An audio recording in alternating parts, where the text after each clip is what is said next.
Special Operations, Covert Ops, Espionage, The Team House, with your hosts, Jack Murphy and David Park.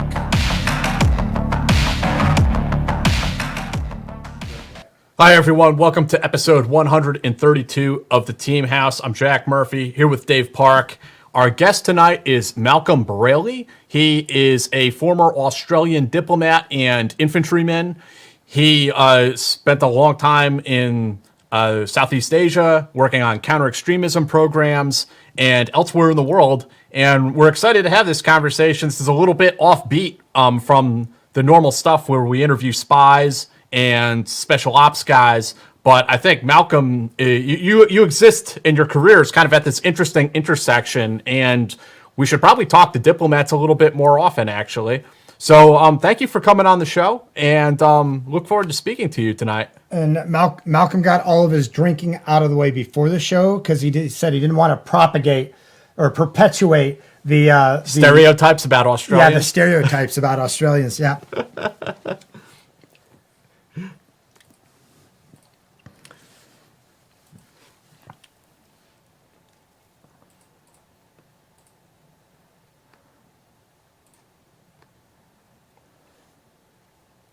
Oh, yeah.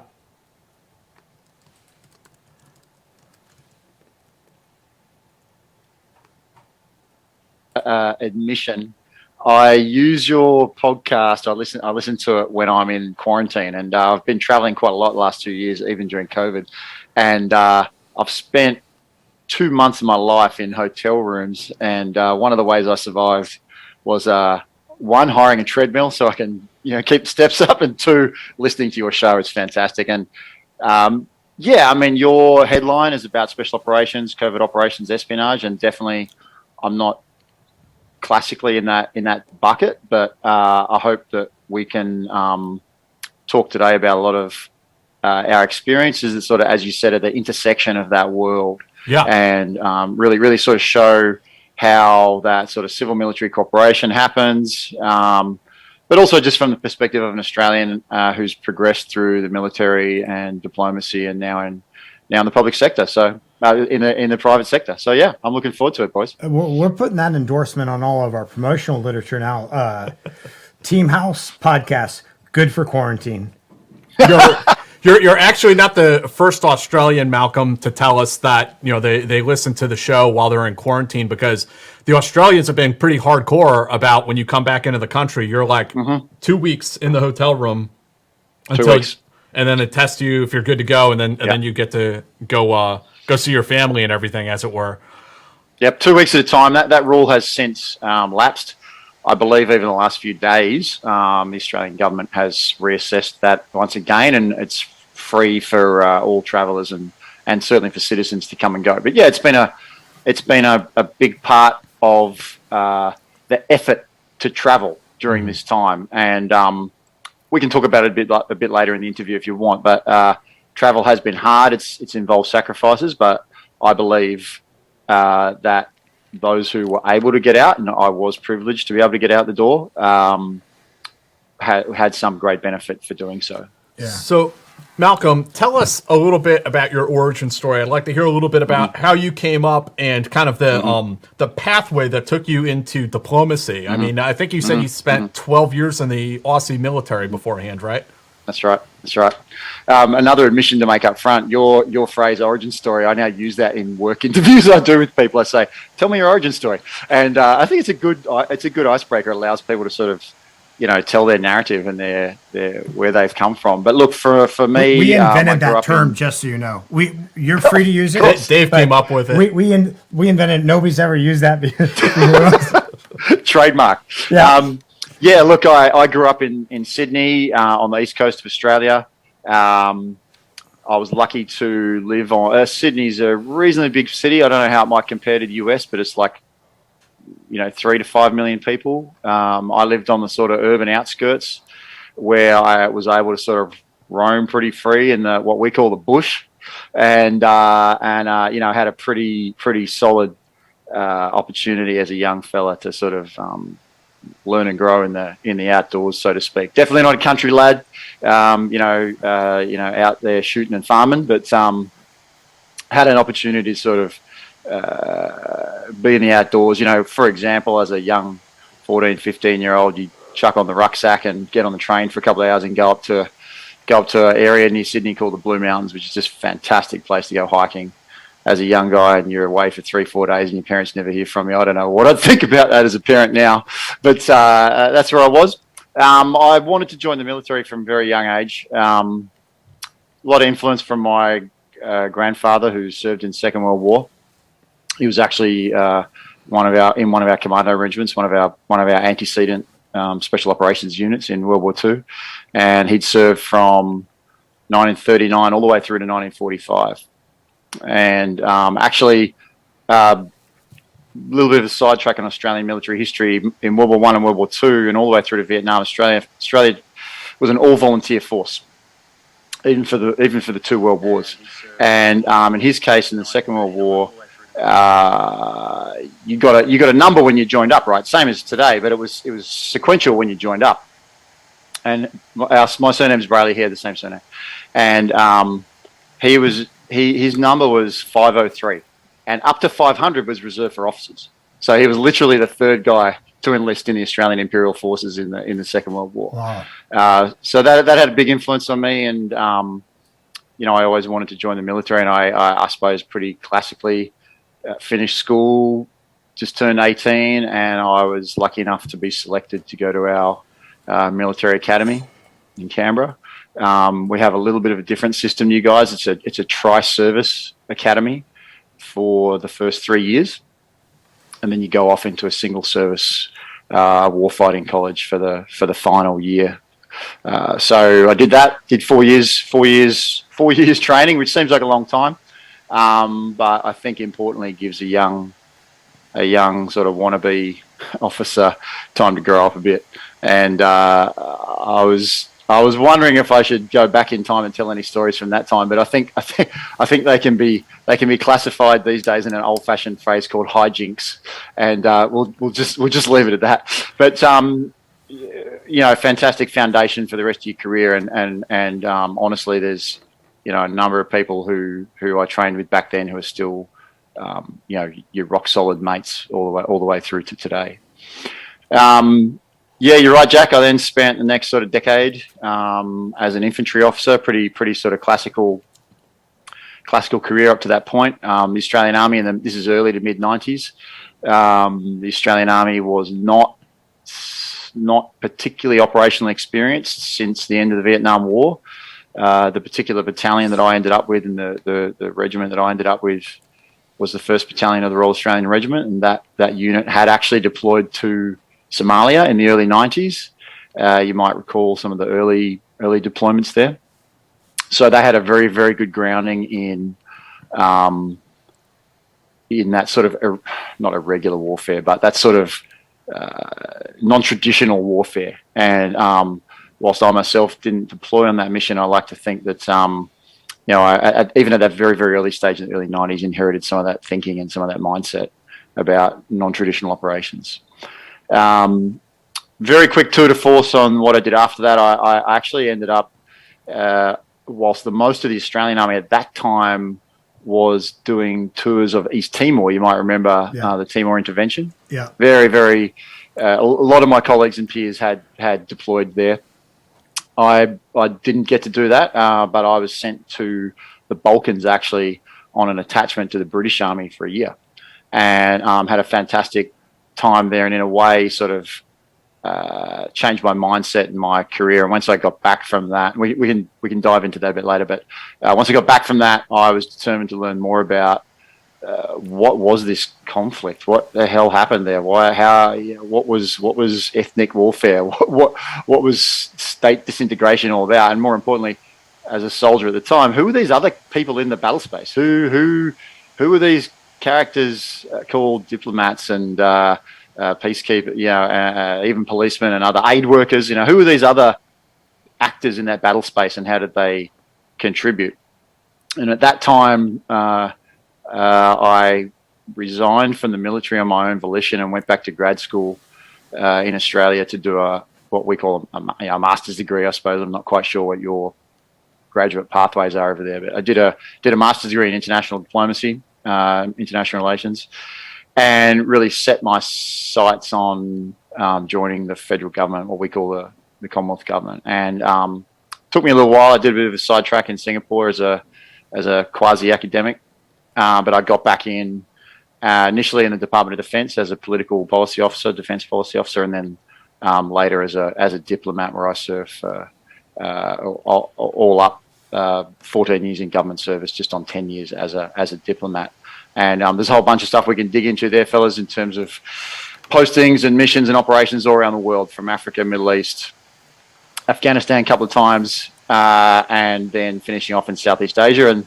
And then the final sort of tour de force, just to give you a sense of my career. After almost 30 years in government, I punched out and transitioned to the private sector, where I did a couple of things concurrently, but was lucky enough to find myself mostly back in Southeast Asia running counterterrorism and counter-violent extremism operations, much the same as what I had done in government, but with a whole lot more freedom and responsibility, and more sort of grassroots approach to it. And to cap it off at the very back end of that, the last year or so, I've made another sort of segue or transition to working for a company that's involved in global green energy creation and looking for renewable energy projects worldwide. So that's me in 32 odd years, and in a nutshell, and that's my sort of origin story. And you're welcome to dig into that and kick off. Yeah, I definitely want to go and ask you a bit about Bosnia. But Dave, could you give a quick plug for our sponsor? Yes. A-TAC? So our first sponsor for this evening are our friends at Atac Fitness. For those of you who are preparing for some sort of selection or just preparing for life, trying to stay fit, Atac Fitness sells these great packs of swimmer gear. They come with these really rigid rubber fins. They're jetted, open heel design, really nice fins, really good for working out, treading water, making distance. They come with snorkels, helps you practice. Actually helps you practice your breath control, build your lung capacity, gets you used to, having something over your face if you are preparing for selection. They sell a couple different types of masks. They have these low profile masks if you're just looking to get in shape and swim. If you're looking to more practice the types of things that you would do in some sort of selection, then they also have the full volume masks, which are just the big round, the old fashioned style round ones that you probably had when you were a kid, if you're older, where you can, do your purging exercises with them. And then they also come with a nice, little lines and everything, so you can practice your knots underwater and whatever else. That's a really sloppy bowling. But anyway, so you can practice all that. But A-TAC Fitness, that's atacfitness.com. Promo code TEAM10 for 10% off. That's TEAM10 for 10% off. Selection starts here. Awesome. So those guys do programming as well, or just the gear?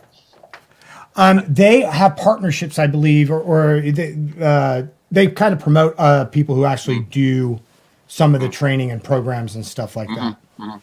It's interesting with the dive gear and the swim gear, because I know one of the, both personal reflection and also some of the guys who go through our special ops training is don't underestimate the water. Get some swim training in. Some swim training in. I think that's why most services use it in some form or another as part of their selection, because the water will challenge you. So Malcolm, back to you. I was wondering if we could kind of backtrack to, as you said, back in those days when you were in the Aussie military, there wasn't a lot of operational deployments, but you had this opportunity to go to Bosnia with the Brits. I was wondering if you could tell us a little bit about that. Yeah, sure. It was very interesting. At that stage, I was a captain, so I'd progressed through being platoon commander and regimental time. I'd been an instructor at our infantry centre. I'd been an adjutant of a what we call a reserve unit. So I thought I was reasonably experienced. British Army, long history and almost continuous sort of sense of operations. And one thing we can talk about a little bit is the sort of cultural fit there with Australians. It's interesting. We talk the same language as the British Army. Our cultures and traditions look and feel the same.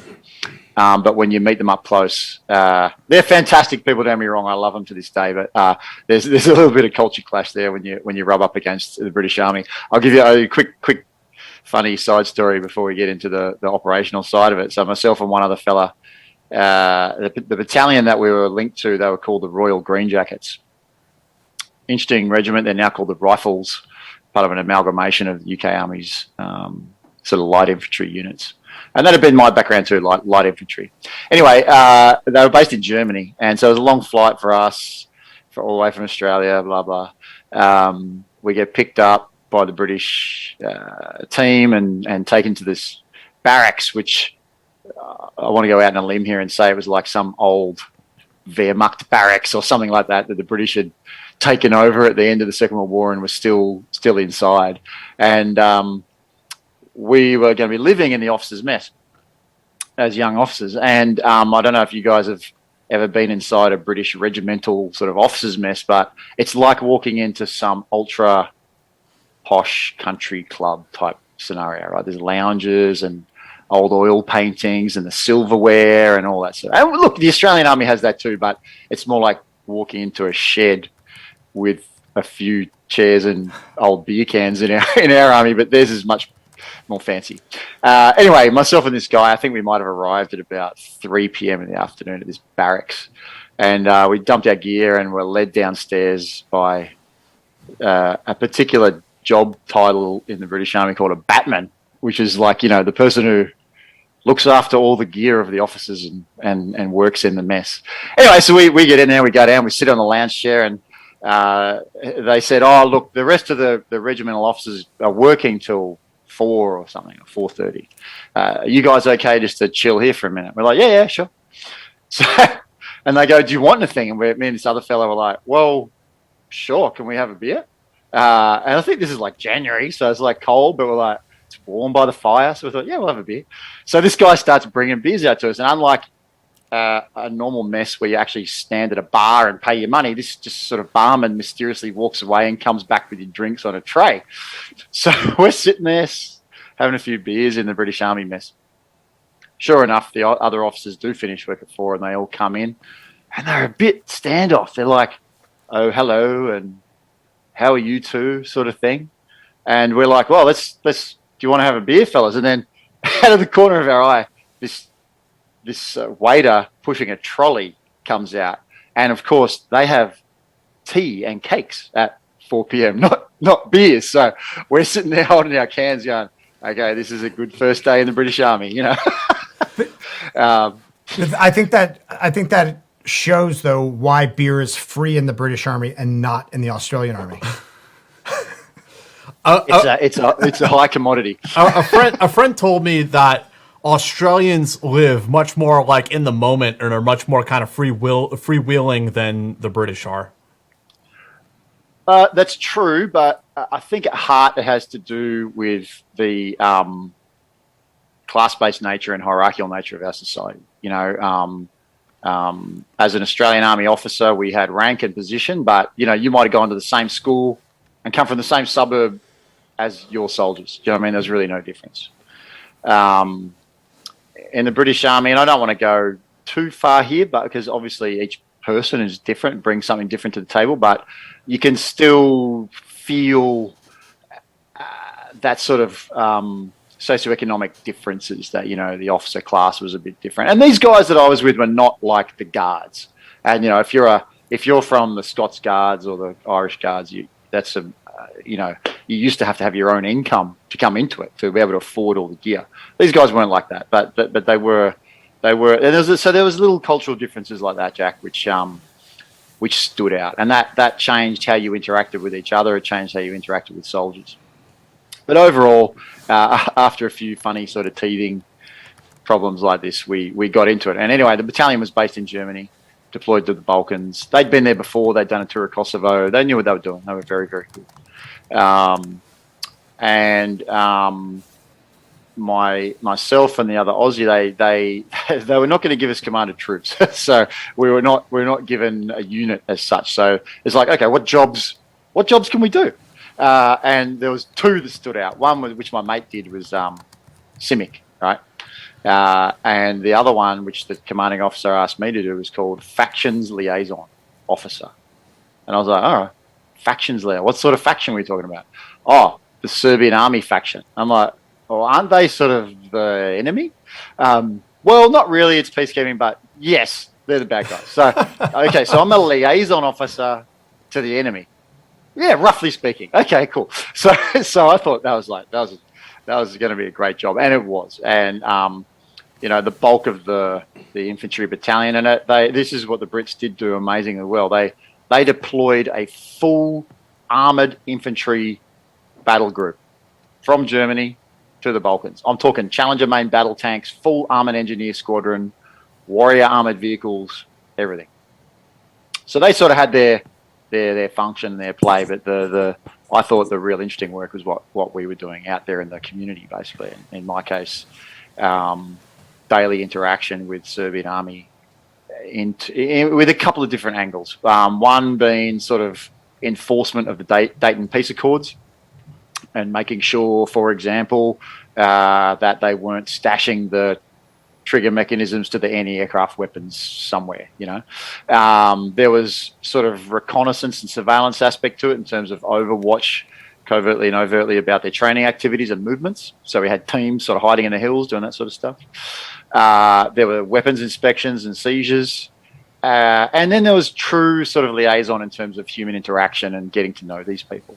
And maybe it was because I was an Aussie.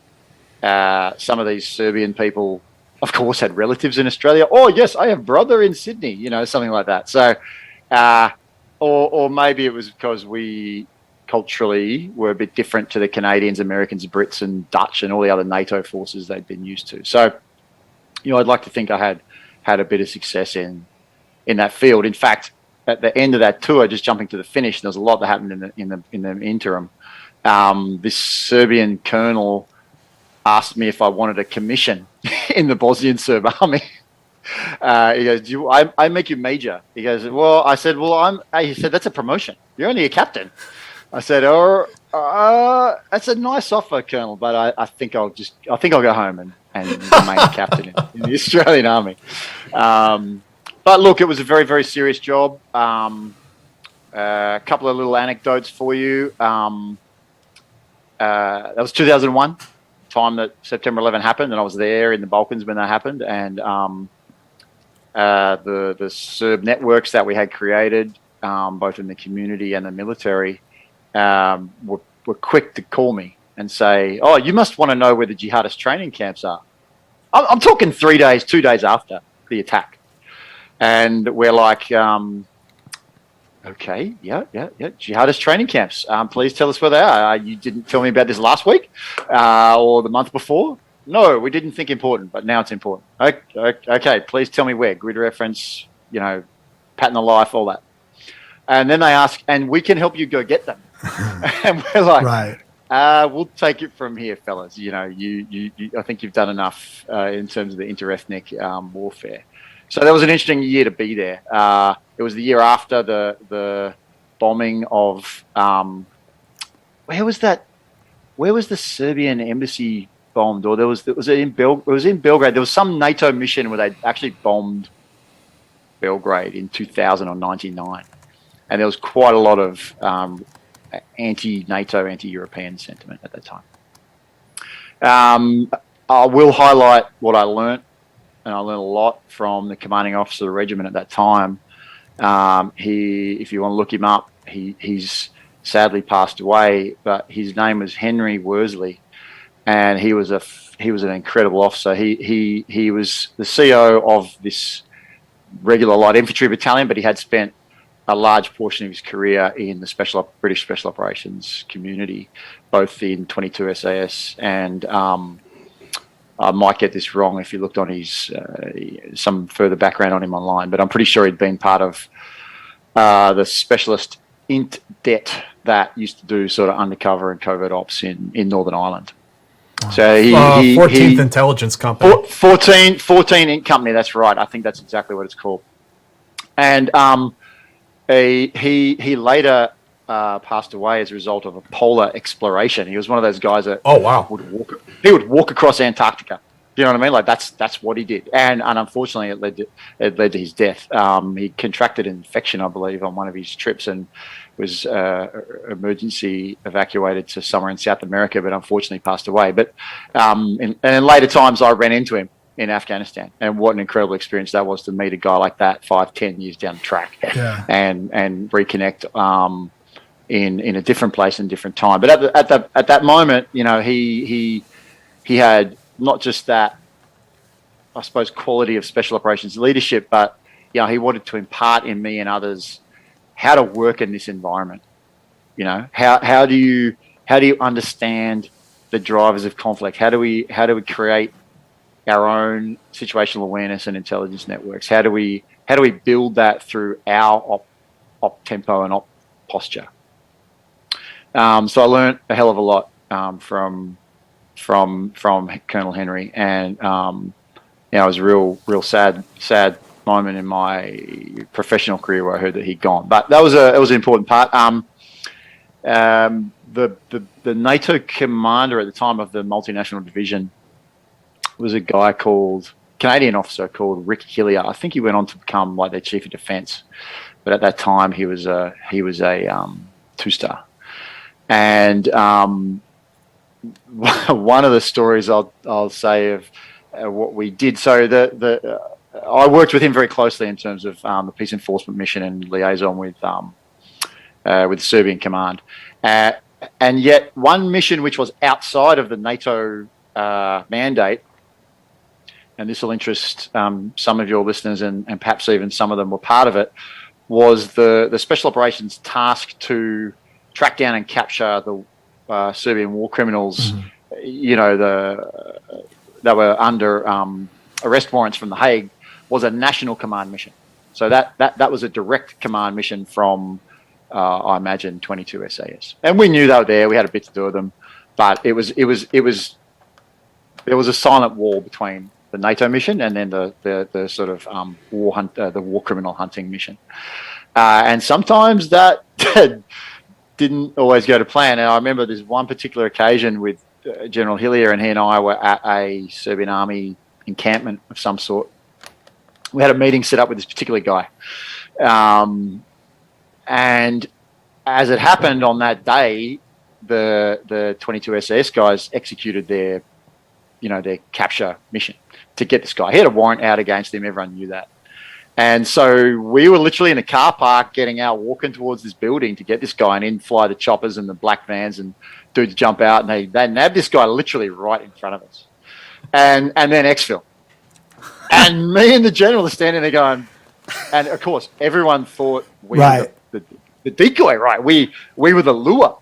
And I don't know, General might have known about it, but I certainly didn't. And he didn't certainly give on that he knew about it. And that was a surprise morning. And it was an example of even many, many years after the sort of rump conflict had finished, just how seriously we were going after the war criminals. And, you know, I think those of us who follow Bosnia, and I continue to follow it to this day, Ratko Mladic and Slobodan Milosevic, they took decades to track down and hunt and capture, but we got them, you know, and I think that, holding those people to account, and I know that the US Special Operations community was deeply involved in that task for a long, long time. And, you know, I would posit that going after those sort of guys, we sort of lost, at least in the public domain, lost sort of track of that after 9/11 and our hunt for global terrorist networks. But, you know, finishing that mission and successfully prosecuting those kind of people was very, very important. And I think, personally speaking, the brutality of that war and the sheer, the sort of brazenness of the murder of your fellow neighbor who, you know, previously had lived next door to you, was something that really deeply affected me. Not in a fear way or a sort of a shocking way, but in a way that I wanted to understand it. Yeah. And I suppose it was in part one of the triggers for me to look at trying to understand that conflict a bit better. Yeah. And it's interesting too, because it's something that always happens someplace else. But when you're in the middle of it, you wonder, well, what would it take for it to happen at home, or, in someplace more civilized, or that we think we consider more civilized? Sure. And I've got to be careful that you're self-aware of your own sort of intercultural prejudices there. That, Right. do we accept violence in Rwanda? Do we understand it in Rwanda, but we don't understand it when we see it in contemporary Europe? Right. I'm sure there's similar feelings in Ukraine and other places at the moment. But you're right, Dave. It was a visceral thing that these were, by all accounts, modern, sophisticated people. The country of Yugoslavia had its problems, but it was a recognizable country. Yeah. Absolutely. And then something happened which triggered that change. And I suppose, that the history of the war there has its own explanations, but as does the criticism of the international community and what they did there. That was the start of your president's, what was the phrase? Something about humanitarian intervention. This idea that we needed to intervene on humanitarian grounds, not just arguably today it's far more grounded in geostrategic issues, but at that time. And so I think a lot of that Australian Army. I think a lot of that was codified by Samantha Power and the right to protect. I don't want to call it strategy, but doctrine, I suppose. Fascinating book she wrote too, hey, and about her experiences, Sam Power, and where is she now? She's like the head of USAID or something, is that right? I don't know. She was in the Obama administration. I'm not sure where she is after that. She was Obama's ambassador to the United Nations, if I'm not mistaken. Yeah. And you're right. She had her start of her career initially as a journalist in the Balkans, I believe. Oh, interesting. I didn't know that. Yeah. Because she's an Irish citizen. Yeah. Yes, that's right. She was an Irish immigrant to the United States. Great book. If you get, I forget the title of it, but I recently picked it up in quarantine and flicked through it. But yeah, some parallels there to her own personal reflections about what had happened in the Balkans and where she took her career and the doctrine that she came up with and later implemented as a sort of policy leader in Obama administration. So as a young Australian infantry officer, I found that an absolutely incredible experience to be doing, not because I was in command of troops in battle or anything like that, but I would argue a far more sort of complex situation. And then there were the conflict was still very real at that time. One example, the government, or perhaps it was the UN or NATO, decided to reopen the mosque in the center of the city called Banja Luka, which is the capital of the Serb Republic of Bosnia. And I think they underestimated the reaction of the local Serbian population, and there was huge riots and turnout. In fact, it was tried on 2 occasions to relay the foundation stone of the mosque. I forget the Islamic word for it, but there's one of the first things they do is lay the foundation stone. And in the early 90s, the Serbs had, of course, raised it. There was nothing left of the mosque, and tens of thousands of people came out in protest with some degree of violence. And in fact, on one of the occasions, we were in the thick of it. The US ambassador and many other dignitaries who were there were sort of, I don't know what the phrase for it is, Jack. They were isolated from their route of escape by 10 to 20,000 Serbs in this building, and it took some time to extricate them. And I suppose that was an indication of the flashpoints. For me, another interesting part was, again, harking back to the Islamist piece, was how the Bosnian influence still continues to this day. And there, if I'm not mistaken, there was much like the Chechens, there were Bosnians in ISIS, and that sort of flicker continued for many years. So that was an important tour, I suppose, for a young officer. I really appreciate you kind of sharing that experience from your perspective. As we've talked about Bosnia and the Kosovo quite a bit on this show with past guests. I mean, H.K. Roy, Mark Giaconia, Ron Moeller. Mm-hmm. So we've heard it from... Who was one of your guests that was a CIA agent there? He that was a fascinating interview. H.K. Roy and Ron Moeller were both CIA. Yeah. And Mark was 10th Special Forces Group. So no, it's really cool, and I enjoy hearing your perspective too, coming at it from a different angle. Malcolm, out of curiosity, you mentioned briefly that you were there during 9/11, and there was still this effort to find Milosevic, these criminals. Was there any shift or noticeable shift in Western policy that also now diverted manpower to find jihadist camps? Not in an op-tempo way, I don't believe so, no. I mean, I think one of the interesting, although we all witnessed the very rapid sort of reaction and deployment of US forces in particular, and some early Australian forces to Afghanistan by the end of 2001, other than very small reconnaissance and intelligence efforts in the Balkans, no, I didn't discern. It didn't result in a change to the ISAF mission, for example. Right. Interesting. No. But we looked at it. It was taken very seriously at the time. I'm not aware of any disruption action or anything else that happened. In fact, I think if we looked back, we'd find that the classification of these safe zones or whatever they were really a collection of former people who'd been in Afghanistan in the early days and had come back.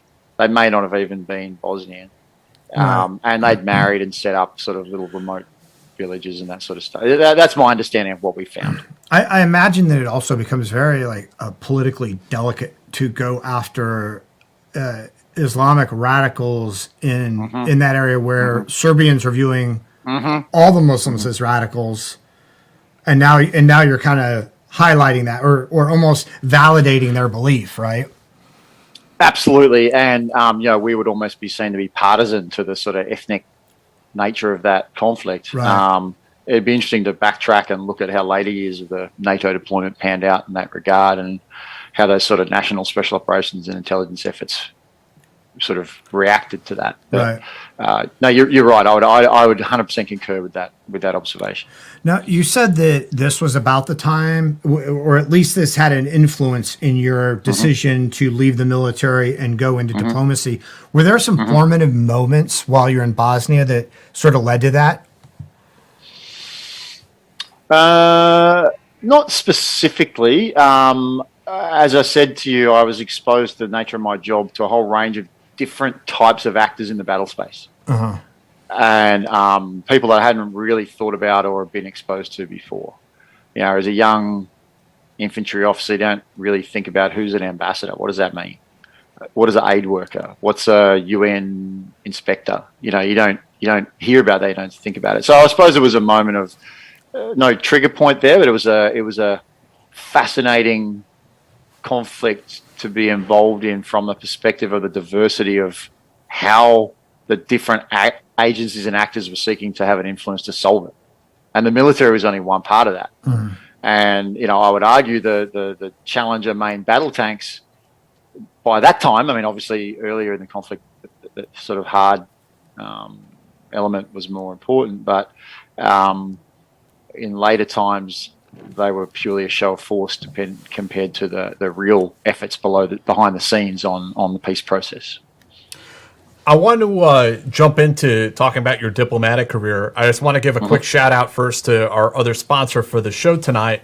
It's 10,000 Clothing.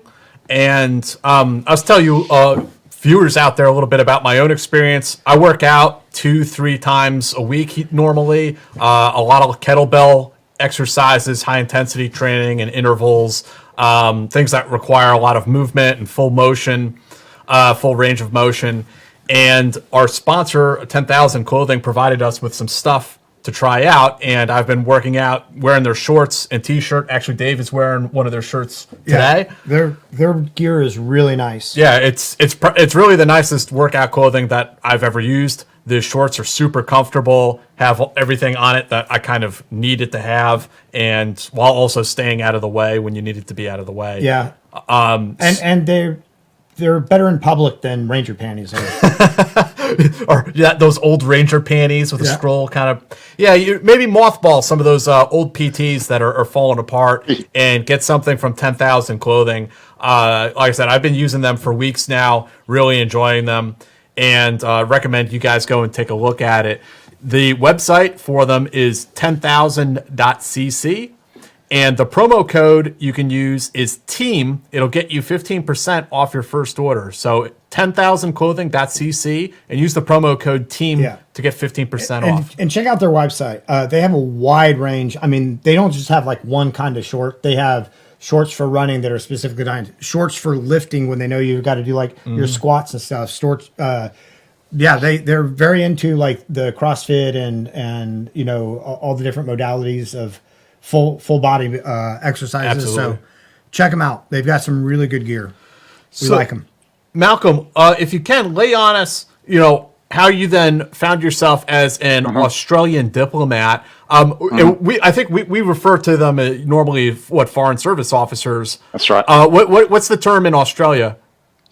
Foreign service officer would be common. Diplomat would encompass sort of.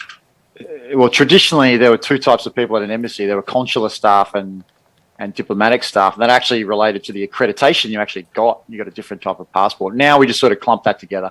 And if you're a diplomat, you're on a diplomatic passport. But our foreign ministry is called DFAT, the Department of Foreign Affairs and Trade. Some years ago, it was amalgamated with our aid agency. You guys still have a separate development agency, USAID. We're amalgamated, so it's a holistic trade, foreign policy, and aid agency.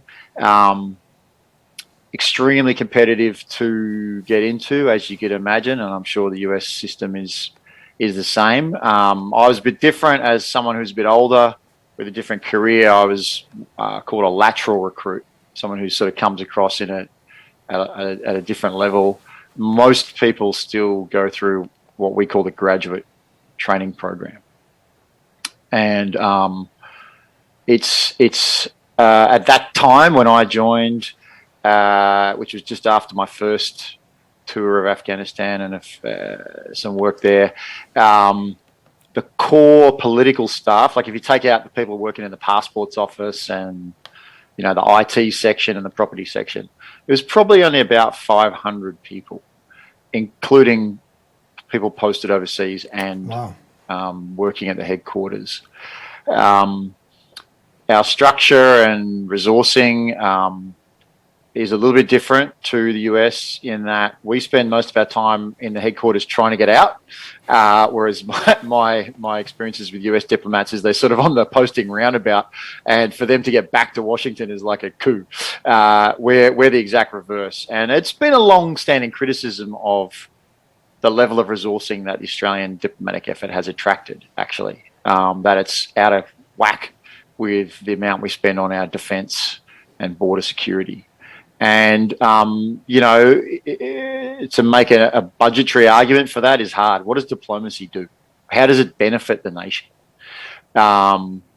Compared to, you know, buying a submarine, which even if it's not been used operationally, still has a deterrence effect, you know, and people like, and has an industrial effect too. You can build it at home, you know, it's jobs created to do it. Right.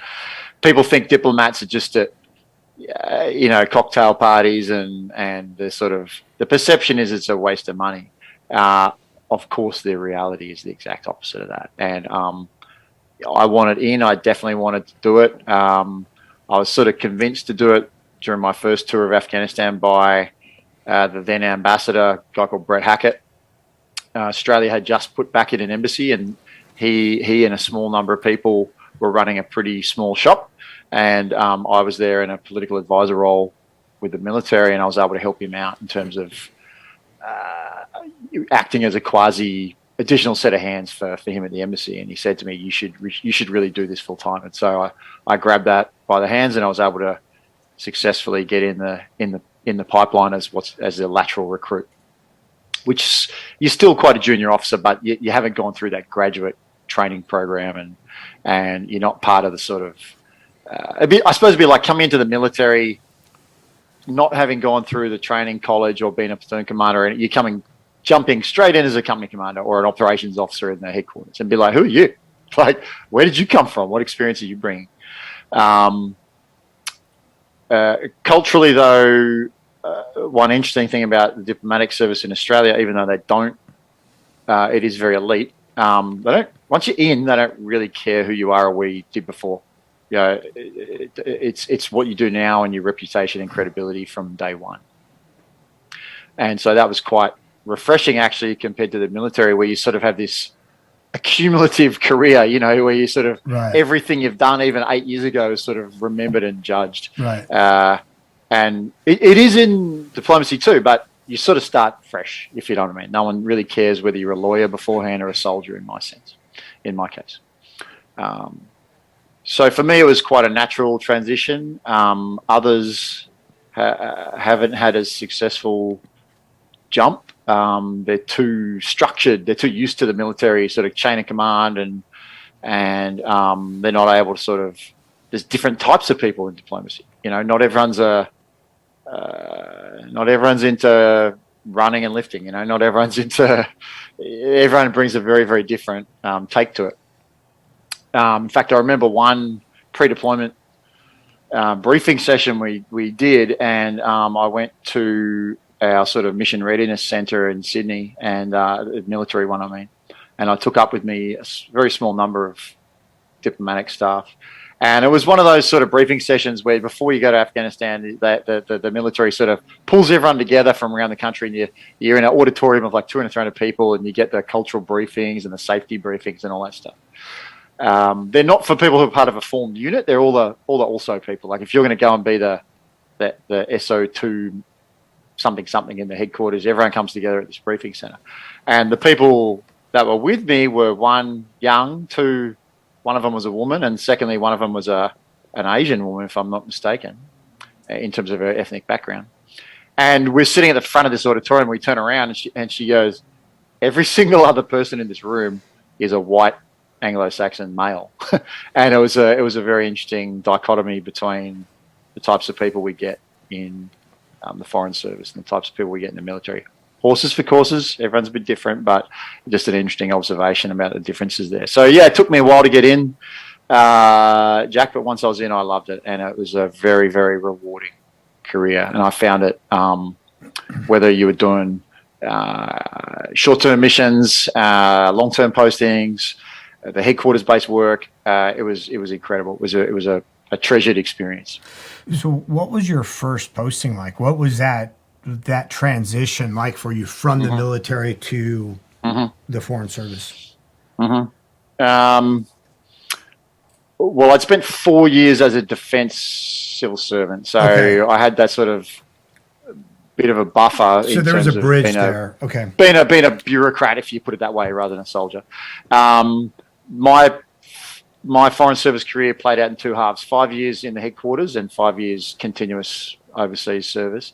But within that first 5 years, I was almost continuously overseas anyway on short-term missions. I started out being the team leader for our emergency response team going to Samoa after the tsunami in 2010. I led the Australia-based team that went over. Another self-depreciating story about that. So tsunami happened, like, I don't know, Australia time, like 4 a.m. or something. We take our responsibilities in the Pacific very seriously. We stood up a interdepartmental emergency task force. The Australian government decided to send assistance, and literally within hours, we'd formed a team to go. And I was asked to lead it.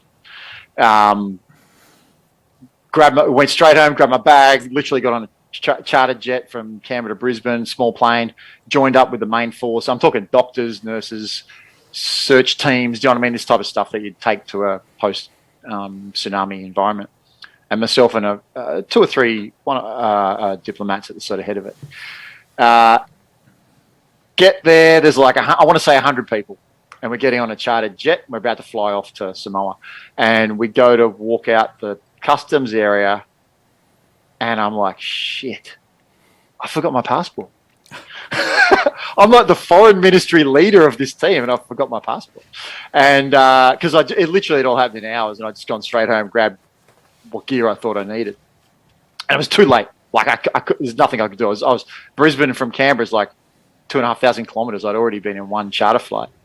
The Australian immigration people didn't seem to care. They're like, "Oh, have you got any ID?" And I had my driver's license, so they sort of snapped a photo of it and registered that I'd left the country. And they said, "Oh, but you might have a hard time getting back in." And I was like, "All right, well, that's a future problem. Let's just go." So we get on the plane. I can't remember how far it was, maybe 5-6 hour flight. We land in Samoa. This is literally 10 hours after a tsunami. And I'm turning up with an emergency team. And I'm like, how am I going to get in? I mean, it's still a foreign country. So I put myself at the front of the line. I walked straight up to the Samoan customs officials. And this is before, instant messaging where I could have tipped off my staff in country, right? There's nothing of that. And I can't even remember if they had comms working. And I just said, my name is Malcolm Brailey. I'm the leader of the Australian response team, and I don't have my passport. And they were like, walk straight on through, sir. Nice. So that was a lesson learned. And then eventually I had to get it shipped over, and I got home. How hard had Samoa been hit? Yeah, pretty hard. This was around the same time as the Aceh tsunami, which was far, far bigger in Indonesia, hundreds of thousands of people killed. This was not quite that scale. But Samoa was hit very, very hard. And it was any of the coastal regions where there were villages down at sea level. Some of them were decimated. And a lot of their major infrastructure was okay. It sort of hit the northern and northeastern sort of sector of the island. So a lot of the capital city was on the south side. There were huge ocean suck and different impacts there, but it wasn't like the center of the city was affected. But yeah, it was very tragic, and it was my first foray into a sort of a humanitarian disaster situation, if you like. So that was one. To answer your question, though, that was probably one of the first things I did. And really, the head of mission at the time, what we call in a Commonwealth country the High Commissioner, was an awesome guy called Matt Anderson, and he also came from a former military background. Interestingly, he is now the head of the Australian War Memorial here in Canberra, post his diplomatic service. So an incredible guy. And yeah, we approached it like a mission. He goes, right, Mal, I want you doing future operations. I want you running this, And so we just turned up and bang, you just go into mindset, and 100 civilian doctors, nurses, and search and rescue teams are just crying out for a bit of command and control. Right. So in that instance, Dave, I just sort of reverted to type and lead from the front, give clear orders and instructions, timings, coordination, admin, boom, away you go. So that was very interesting. And then after that role, I spent another 3 years. So as I said, 5 years at home time. My second 3 years was a fascinating job. I was the intelligence and special operations liaison officer for our consular division. Now, what that meant was I was the 24/7 interface with our threat warning system, our national intelligence system, looking at high threat reporting, kidnap for ransom, impending terrorist attacks, this type of thing. And I don't know how it works in America, but I'm pretty sure it's the same. Canada, UK do it as well. If we have information that's credible information alluding to a terrorist attack or a kidnap, we're going to do something about it. Now, it's one of the rare cases where you actually can take sensitive national intelligence and act on it in advance in the protection of Australian interests and Australian citizens. So that was an awesome job. That also coincided with the initial years of what was later called the Arab Spring. And there was a number of crisis response missions, contingency planning, preparations, and others, which we did in those few years. So I spent, half of the year, 2/3 of the year deployed all over the place, North Africa, Sub-Saharan Africa, all over the Middle East, doing bits and pieces of work principally relating to consular contingency planning and making sure our embassies were well prepared for, large-scale conflict or mass evacuation, NEO operations, I suppose you'd call it in the military, that we were prepared for that. That we were well plugged in and understood the intersection of civil unrest with terrorism. And, this is 2010, 11, 12, I want to say. So it wasn't like we didn't know about it. Like, Right. Iraq was running. But this was before, the sort of, Libya was in that time period, right? So we were starting to worry about jihadists in Sub-Saharan Africa, et cetera, et cetera. Somalia was a long-standing concern for us and our interest in Kenya, et cetera, et cetera. So a really, really interesting time working with a whole bunch. What was the diciest situation you got into doing that job? I bet there was some. Experiences. Okay. 2 quick stories. One serious, one funny. I did a job in Nigeria, and I took a small team of dudes, put it that way, and low key, right? Like low key. This particular mission was about preparing for what we called phase 0 for hostage recovery operations. So not in response to an actual kidnap event, but what would we do if? Right. So how do we do a unilateral mission? Everything from where do we get our own aircraft from? What are the routes to and out of countries? Blah, blah, blah, right? So we turn up in Nigeria. We have a High Commission. Australia has a small team there in the capital city called Abuja. So we get up to Abuja. I think that was a whole journey in itself. Anyway, we get there and the crew, the Australian diplomatic crew, lovely, nice team. And we said, okay, what can we do tonight? Where can we go? Is there a restaurant we can go to?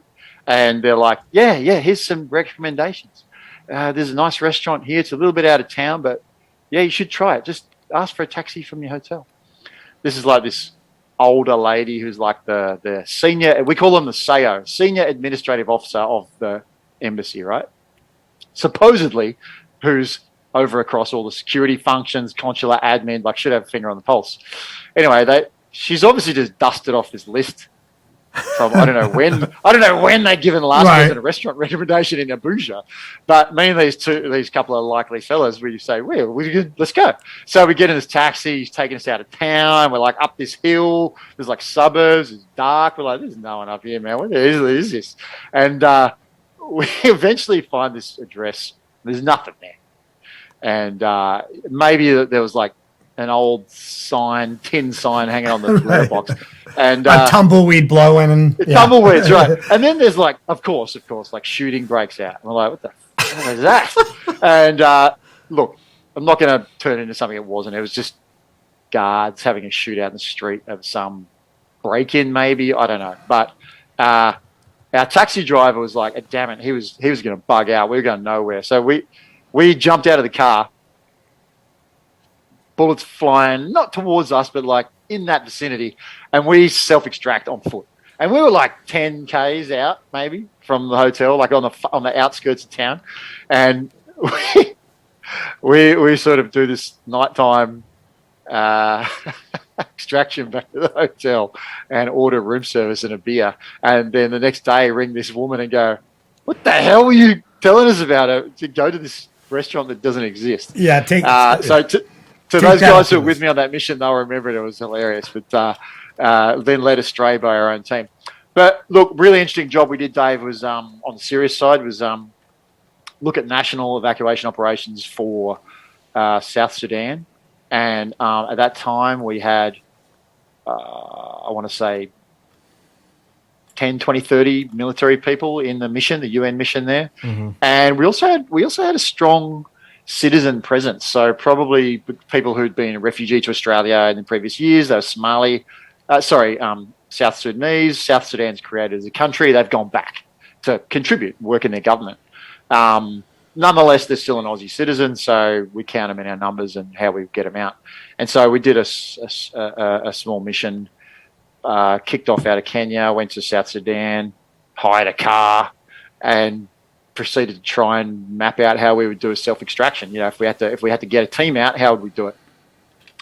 And it was south through this sort of so the main conflict's north. Obviously, you don't go that way. So we punched south to Uganda, and not huge distance. I think it took us 2-3 days or something. Cross into Uganda, which itself has its own challenges. But that was an interesting example of one of the jobs we did. Cross-border, neo, low profile. How do we plan it? How do we do it? What resources do we need? And let's recce it. Let's actually do it for real. So if it's called upon, we know how to do it. So that was a fun couple of years. Included some trips to crazy places like Yemen. I was in Sana'a with our ambassador for counterterrorism. Probably, this is just before President Saleh fell. There'd been a bunch of incidents there, including the British deputy ambassador's car had been attacked with a RPG or some sort of rocket attack. And again, the interest in Yemen was not purely on terrorist organisations, but there was an Australian connection. There were Australian people there who had travelled to join jihadist groups. Most notoriously, there was a few women who were a part of that, and they married people legitimately and been sort of seduced into this world and had found themselves stuck in Yemen. Yeah. So that was an interesting and a really cool period of my life, and working very closely with a whole bunch of agencies, as I mentioned. Some big wins, a lot of pain. We didn't always get it right, but in terms of our protection of Australian interests and Australian citizens offshore, I think that we did a good job, and that was done through national level resources and some quite unorthodox cooperation between agencies on the ground, which was cool to be a part of. I don't know much about our own foreign service. So, and you actually might know because you interacted with them, but these types of operations don't seem like they would fall within the purview of one of our diplomats or foreign service officers. It seems like it would be more on the intelligence military side. You guys have a very strong State Department security service who may look after that. I don't know how State Department does their consular operations. Like, how do they structure and plan and deploy for that sort of stuff? Like, how would a US embassy be evacuated? Well, which has happened. I think a lot of times that's more a military neo type of thing. I mean, I know in the past, at least, that we've definitely had like SF guys go and do that. Yeah. But as a member of the foreign service, you are actually going to these places with these teams. And again, any kind of phase zero planning is going to be military. Yeah. So I wonder if our services don't do it. And I don't know if they don't, but I've never heard of that. Do you think it's more because your diplomatic corps is so much smaller, your intelligence service is so much smaller, your military is smaller, and so it's more people just roger up and it's more integrated? Two comments on that. One, the cooperation with the military and the diplomatic service is enshrined in a bit of doctrine. Like, we're talking the deployment of augmentation teams, defense liaison teams, situational awareness teams, this sort of stuff, right? It's enshrined in doctrine and in both sides of the fence, right? And I'll be surprised if it wasn't for you too. Australia, like America, Jack, I might be getting this wrong, but you have a very strong, what they call country team approach. So what that means is the American ambassador for any situation, crisis situation or other one, there's a single point of command and responsibility that rests with that person, particularly where it's this type of crisis response or organized. And we have the same mindset. So, if we deploy a military assistance team I'll give you a good example. I wasn't part of this, but there was the civil unrest in Beirut, mass evacuation operations. Their embassy is reinforced with a defense supplementation team.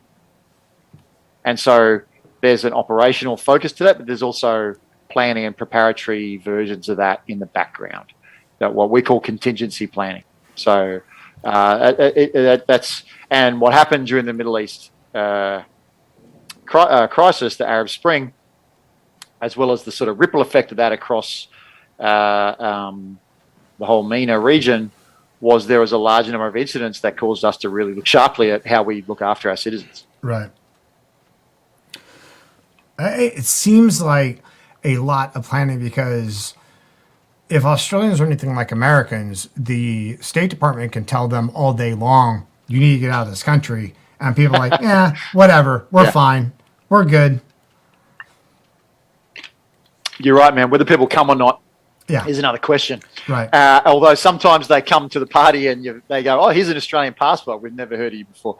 No, one funny one was the Arab Spring was we did a sponsored civil aviation evacuation out of Cairo. So Egypt never really went south, but it was serious enough that people wanted to get out. And we organised with our national airline called Qantas to do this flight. And I think we packed maybe 200 or 300 people on it. And our secretary at the time, as a guy called Dennis Richardson, amazing guy, was the head of our intelligence services, ASIO, Australian ambassador in Washington, very, very experienced senior diplomat. Someone managed to send him a message, I don't know how, asking if they could claim their frequent flyer points for Cazamak operation amazing. Out of Cairo. And he would tell this story like as if he was flabbergasted. Someone would actually write to him. Like, imagine someone writing, not the Secretary of State, but the Secretary of the Department. I don't know what you guys call it, like the head of the bureaucratic head of the State. So that's a funny one, man. That's incredible. And after that 5 years, I then was posted back to Kabul. So this time, Australia had a stronger embassy presence, full-bore embassy, and I went back for my second bite at the cherry. I had worked in Afghan 05, 06, and then for a year in 07, and I went back for a second stint as a diplomat in 2013. And what was that like, and what was Australia's posture towards Afghanistan and the security situation there at the time? Look, our original commitment back in 01 and through that sort of period was definitely in the context of our alliance commitments to the US. Same for what later became into Iraq. There were national strategic interests in play in terms of global terrorism, etc. But principally, my personal view was that alliance credibility, if you like, played a key role in that, and certainly that flavoured the nature of our original deployments in terms of they were stacked to be special operations. I mean, they were the guys that had the best interoperability, had the most op experience, and who were most quickly able to adapt. Like every other nation in Afghanistan, guys, we morphed, we changed, we got into provincial reconstruction, then we got into, the training game, with the Afghan army, et cetera, and it was a bit of a quagmire. I mean, we're welcome. We're welcome to talk about that and debate it if you want. But I came in second time round, so 5, 6, 7 was in that lead up, and then in 2013 I was posted to the embassy as a political officer in charge of our, broadly speaking, if I can put it this way, our outreach and reconciliation efforts with the Taliban. And the context for that at the time was that in 2013. Australia had won a seat on the UN Security Council, which you guys are a P5 member. That's half of the course for you. But for Australia, that's a big moment. And that gave us a big step up in our diplomatic efforts in Afghanistan and worldwide. And we, at that time, we were the chair of what's called the Al-Qaeda and Taliban Committee, which, if I'm not mistaken, was a Security Council Resolution 1267. So there was a very strong interest in the monitoring and enforcement of those sanctions, but also at the time, you'd recall 2013 was the very first time we saw Taliban move to Doha and want to set up an office to actually talk to the world. And so I got involved in that work, both through the lens of the Security Council but also through the lens of our in-country reconciliation and rehabilitation programs, which were, I don't know if you guys ever had anything to do with that in Afghanistan, but they were pretty small scale, but they did exist. I worked very closely with, and I'll name them today because I know they've escaped, they're out of Afghanistan, with the what was called the High Peace Council. You might remember the chair of that was a guy called Rabbani. He was assassinated, and the deputy chair took over, a guy called Masum Stanigzai. And part of my job was to work very closely with him and the High Peace Council to look at how the Afghan government did its own peace process and outreach, Taliban movement and reintegration. We worked very closely with a number of what you might call reformed Taliban leaders from both political and military spectrum, although that classification's pretty loose. Right. But they weren't like active commanders. They were in some cases people who had officially reconciled, I think was the term, with President Karzai at the time, and were allowed to perform certain functions. Others were a bit more on the margins. And it was awesome. Like, the job of the diplomat is to, my children often ask me, what does a diplomat do? And one of the ways I explain it is to say, we're a bit like a journalist for Australia. You know what I mean? You don't know when you need the networks. You don't know when you need the information. So you've got to be out there on the street building relationships, network, credibility, stories that help you get to the kernel of the problem and understand the place. And there's an additional part to it, which is the job to impart and influence, right? Impart our interests and monitor those. But there's the understanding part, which is more of the networking and the journalism part. So there was a lot of that, and it was a incredible year to be doing that. That coincided with the closure of our provincial reconstruction team in Tarankot. You guys, I don't know if you guys ever went to Tarankot in Uruzgan province down south. Mad place. And that closed in 2013, and that was the sort of, I suppose my work in Afghanistan bookended it. I wasn't there in 01, 02 early on, but I was able to see the creation of this mission and the closure of it, which was I suppose, in hindsight, a tragic privilege, but one which at the time I felt very passionate about and privileged to be involved in, and have tried to stay very close. Shout out to an American colleague I worked very closely there, a guy called Chris Calenda. He's DC based now. Chris, this one's for you, man. Cheers, Chris. Cheers, Chris. He was a former Army officer turned, and through his early experiences on the eastern border with his regiment, and I'm going to get this exactly wrong, Chris, I'm sorry about this, but he had sort of not on his own volition, but he had implemented an outreach program to local commanders, and he tried to sort of cross the boundary, so to speak, in as a regular military officer. He was then called back later as a civilian advisor, and he was working very closely with Com ISAF, who was an American general, and that was where I worked with him on the Taliban outreach style movements. He's now retired. He later did a PhD in London, and he's a great guy, fascinating guy, and running some of his own businesses and advisory stuff at the moment in stateside. Malcolm, what were the significant differences that you noticed between the 2005-07 timeframe and 2013 when you went back? The main one was, though, even though I was not involved in combat operations myself, was the sheer up-tempo and reactions of the insurgency. Back in 2005, we were driving around Tarankot. I mean, it was in a Humvee, but it was pretty straightforward, right? Little fob, US PRT, ODA, and just go out the gate and go and talk to people. Right.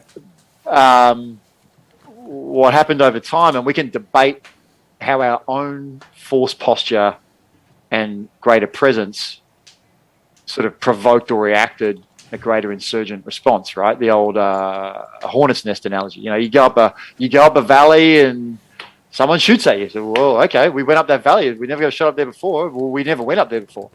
Now it becomes an insurgent hotspot, blah, blah, blah. And that was definitely a change. I mean, you saw over those ensuing years through 9, 10, 11, 12, you know, significant combat operations at scale that just had not appeared in the early days. So that was an obvious difference. Another one was the nature of the campaign. Well, the mission changed, at least for Australia, to be much more on training assistance of the Afghan National Army. You know, there was a pullback, I think, from reconstruction efforts. I mean, there was localized versions of that to do development programs and stuff like that, but not like what the original intent of the PRT was, the old ink spot sort of counterinsurgency strategy you might remember from the very first PRTs which went out there. Then there was the clumping in of counter narcotics operations and all that sort of stuff too. You know, Right. The early days we very much avoided that. Later there was a recognition that this was a fueler of the insurgency. You know, was contributing to significant fundraising for the Taliban movement, et cetera, and they later became a legitimate target and a whole bunch of, you know, combined operations with civilian agencies, et cetera, getting after narcotics in Afghanistan. Malcolm, can you tell us then how you went from Afghanistan to getting involved with Indonesia? Sure. The simple answer is I applied for a posting, and, you know, while I basically went from one to the other, I was lucky enough to get a back-to-back posting, pretty rare in Australia, but I finished up in Kabul in like first quarter of 2014 sometime, came back, did some language training, and was straight over to Indonesia, this time with my family in sort of mid to late 2014. So in one sense, Jack, it was just an accident of posting. You know, you apply for a job, you get it, you go.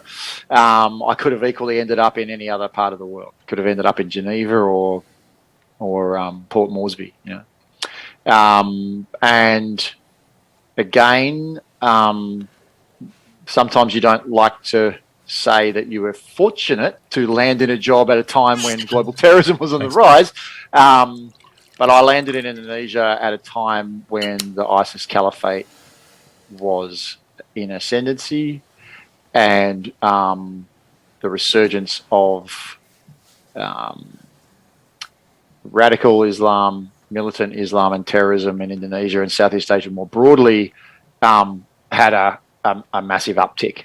And you guys might remember that this had first happened with Jamaah Islamiyah. Jamaah Islamiyah in the early 2000s with the two Bali bombings and the Australian embassy bombing. In fact, my own embassy was attacked by JI very directly in the capital city of Indonesia. And then later in some other significant Western hotel bombings, Marriott, JW Marriott, etc., in Jakarta. But after that, the Indonesian police, with assistance of partners from Australia and US and others, had done an awesome job. Like, they'd wrapped up, they thought they'd wrapped up Jemaah Islamiyah, and they thought they'd put a lid on it. I arrived 2014, and ISIS and the Caliphate is the flavour of the day. And there were certainly many Indonesians who decided to travel to Syria, or attempted to travel to Syria. Not always to fight, or at least not what they thought they were going to be doing. There was a sense of the call of the caliphate in that true sense, right? The end of days, and that they wanted to be in the right time, the right place. Different patterns to the original Afghanistan training of Jemaah Islamiyah, Jack, where you saw that was a very clandestine, careful network that recruited people, groomed them, and sent them to Afghanistan for training over a long period of time and brought them back to Southeast Asia to prepare for future operations in Southeast Asia, which is what led to Bali bombings, etc. The ISIS phenomenon was very different. It was the lure of the caliphate that was pulling people to Syria. And I'm summarizing here, but you probably had over a 2 to 3 year period, maybe 800 people from Southeast Asia go, mostly Indonesians. And so my job was in part to look at the domestic responses to that, the Australian government's responses to that. There was an uptick in terrorist action, including attacks on the ground in Indonesia at that time, including in downtown Jakarta. There was one moment where, for some reason, myself and my team found out about it first, not because of any intelligence warning, just because one of my guys got a phone call from someone who happened to be standing in front of the attacker right in the middle of the city, right, and quickly phoned him, and he told me. So we knew about it pretty quick, and it was a sort of a small team with small arms attacking a police post, spilled over into a Starbucks. They had suicide vests, etc., etc. So pretty low grade, but at the time it was. When that happens in the main street of the city, it's bad, right? Anyway, so I quickly ring the ambassador. Boss, this is going down. He's like, okay, kick into gear all our reactions. And then the next thing I did was ring my family, right? I rang my wife. That's what you do, right? There's an attack underway. And maybe the security team had actually issued an SMS, because they can do that pretty quick, right? So, dear all staff, stay where you are. There's an attack underway. Boom, SMS goes out to everyone. And anyway, I called her, and I didn't know where she was. She was in a shopping center, maybe a couple hundred meters away from this attack. And I was like, "Oh wow, just stay there." And she's like, "No way, I'm getting out of here. I'm going to get the kids from school." So she did the exact opposite to what we were told to do. God bless her. And she got out of there in our car and attempted to go and get the kids. But on that particular day, the city went to lockdown, and they thought they were chasing cells all over town, which they weren't. But, and that then went on for a couple of years, guys. And my role in the embassy had sort of a couple of different functions. One was that sort of classic interagency coordination and strategy piece. And one which I really enjoyed which was a bit more independent, was working with Indonesian civil society people about how we could counter this momentum more directly through quiet programs within the community. And that journey, which I started in 2014, still went on through the next portion of my life. And I eventually left diplomacy after that posting and kept working in Indonesia on those same type of projects. One of the things you mentioned to me was that you got involved in making films, counter-extremism films. Yeah, that was one of the partners that I worked with. That was a tool they used to open discussions with local communities, was making these documentary films. And again, I'll tell you a bit of a story about this person I worked with, who I'm still like a brother today. And how's this? We were born in the same, not the same day, but the same week, in the same month, in the same year. He was born in Indonesia, I was born in Australia, and later fate brought us together, and we've worked together on many, many projects and had a personal friendship since that time.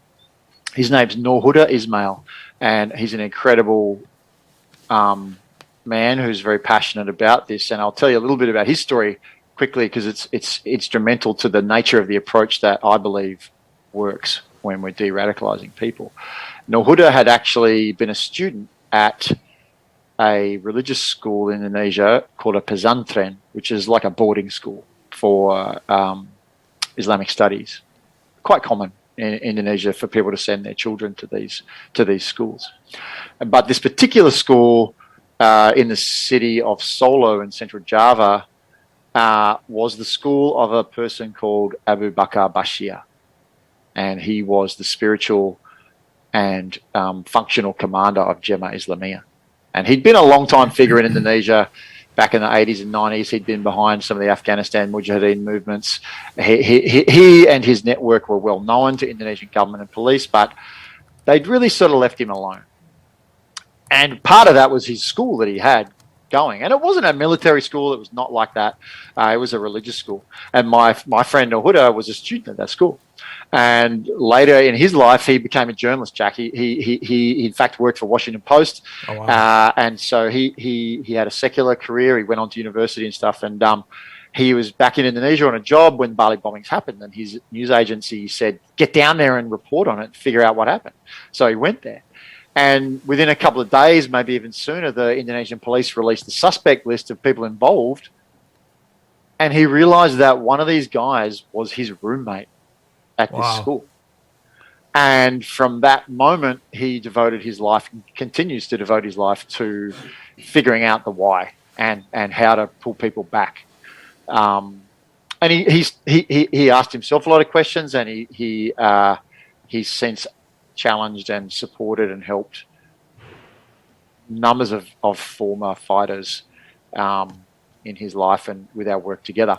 Anyway, one of the things we did together with him, and he was the front of it, he's the creative guy, he's the director, he did it all, was to make some documentary films about people's stories and how those stories can then be used to hopefully change the course of people's radicalization pathway. Two films I'll mention to you quickly. One called Jihad Selfie, about a young guy called Akbar who was a student in Turkey, and he was radicalized online to join ISIS. And fortunately, Nahuda and our networks were able to sort of catch him before he did that. Coincidentally, Nahuda was in the region doing some filming anyway, and met this kid, and then sort of created this documentary about that relationship and the journey that we had with him, and how we convinced him to come home to his mother, and his pathway since then. And he never went there. He had friends that went there, but he never went to Syria. So his was like the success story about how he stopped someone.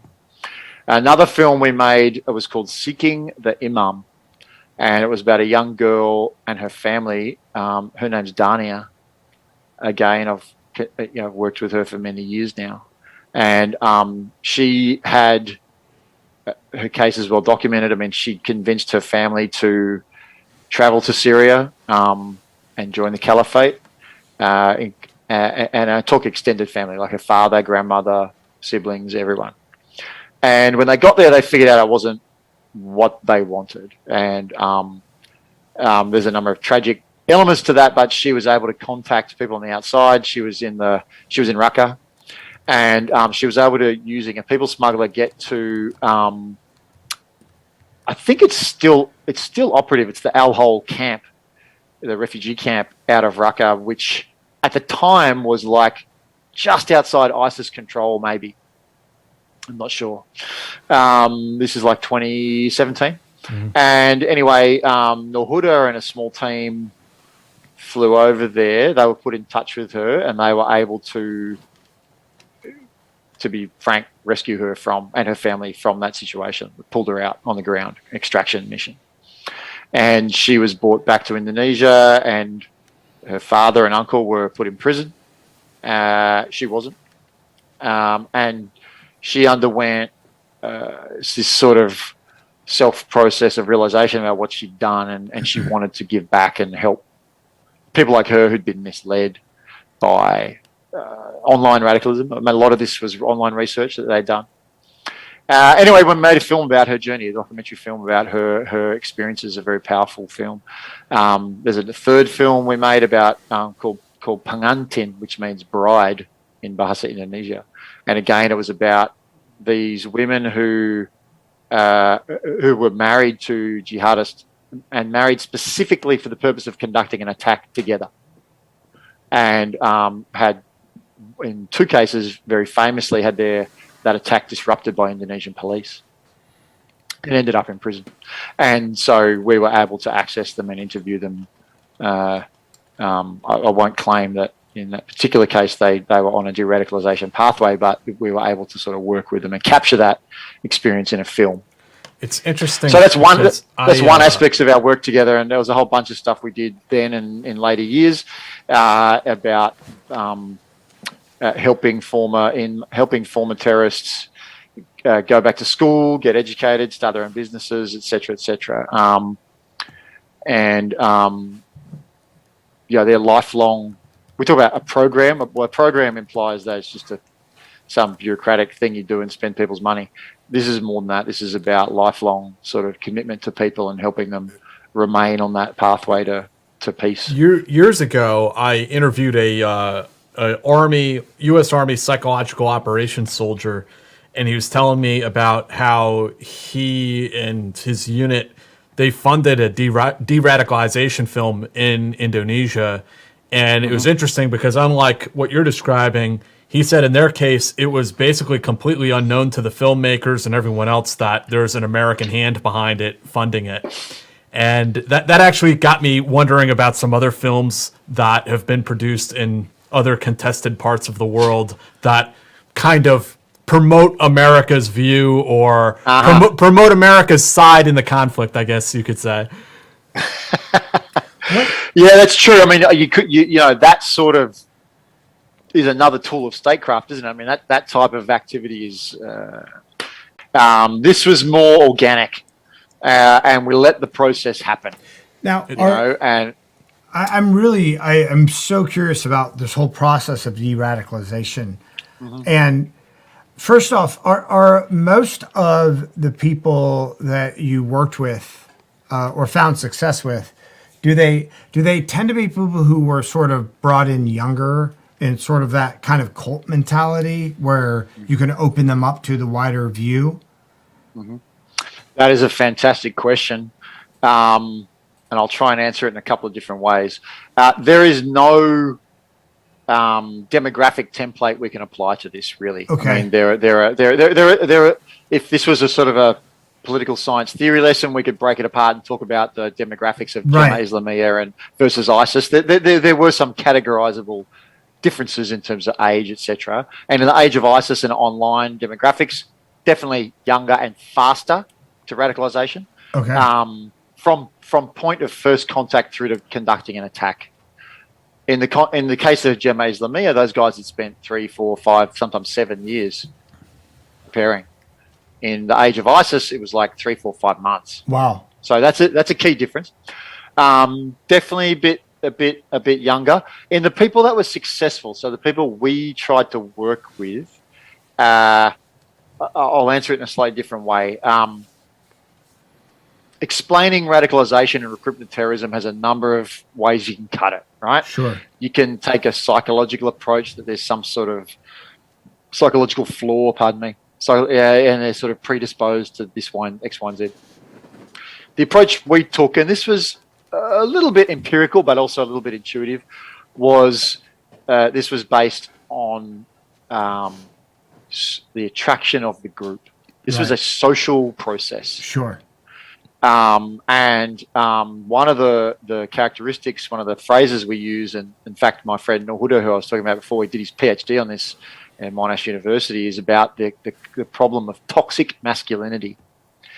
And you can apply that mindset to a whole range of in-group behaviors, whether it's a gang, obviously, criminal gang, but even sports teams, and even in our own armed forces, look at the sort of way that a special operations unit creates itself and recruits to itself. There is a degree of social aspiration and then social cementing of those behaviors and those bonds. And my observation and experience is that holds for terrorist groups as well.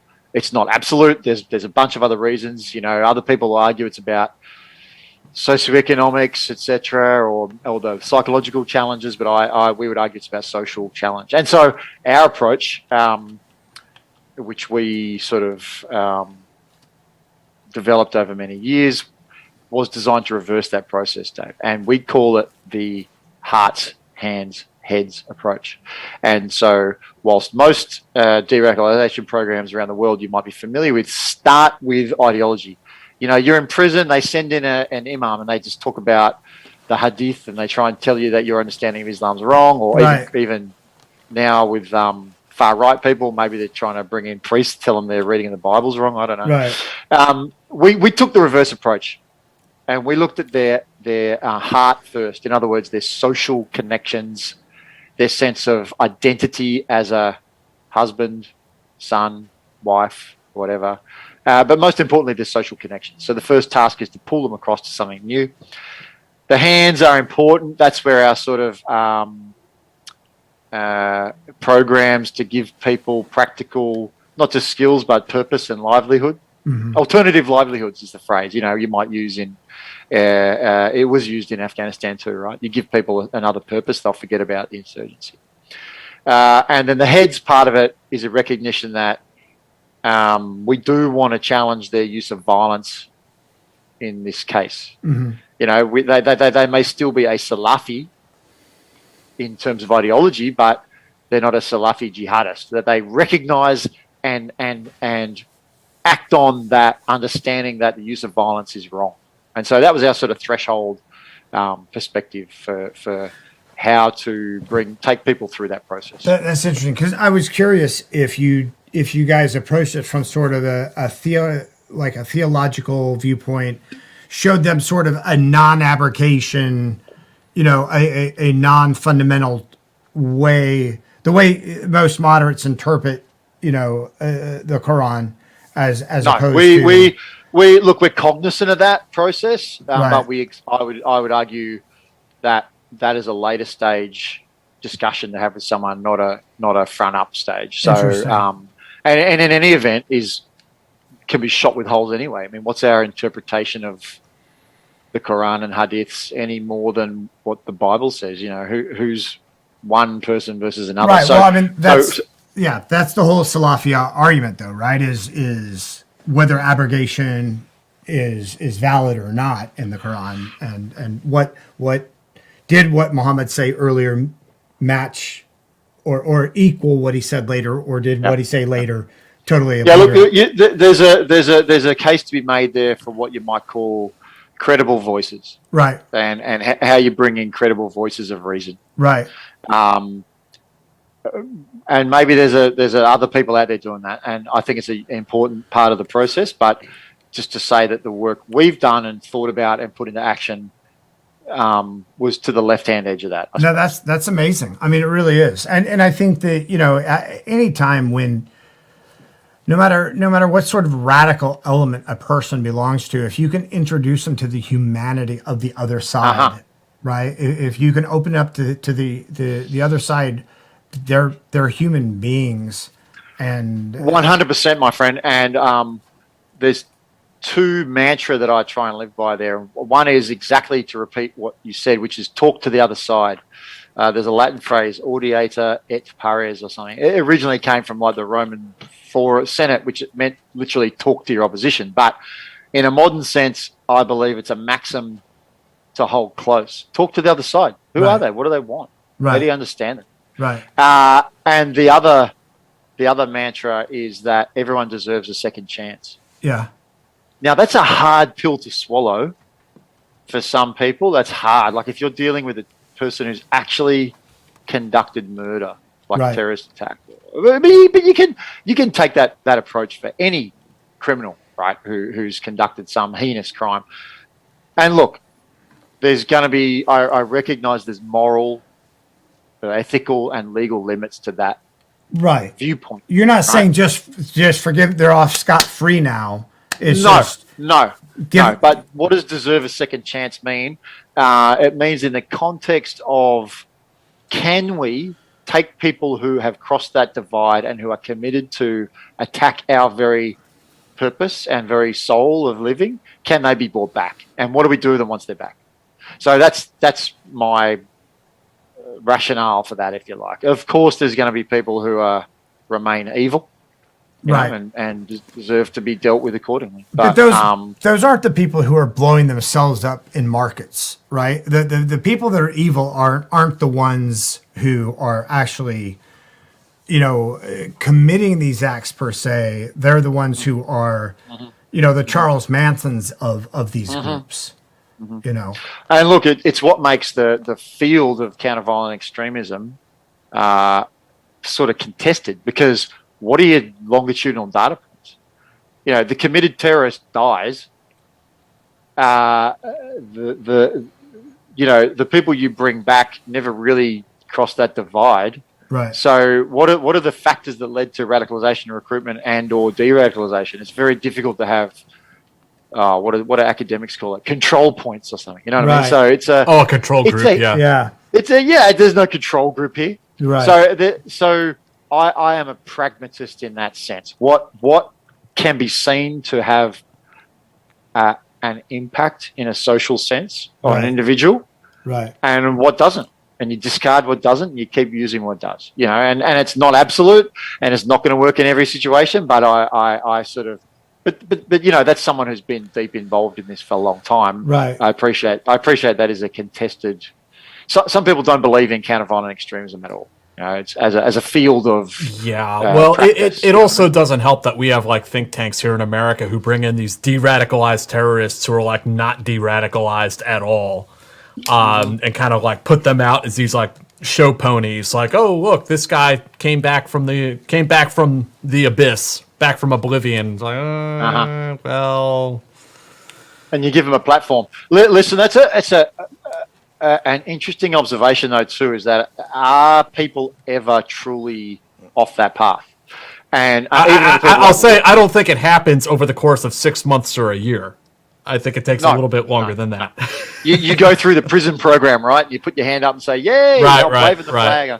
It's not going to happen. I think somebody could get off that path, like in a moment, if they became aware, if they could lose the blinders that they had been wearing. If you can open up their hearts, if you can open them up to see.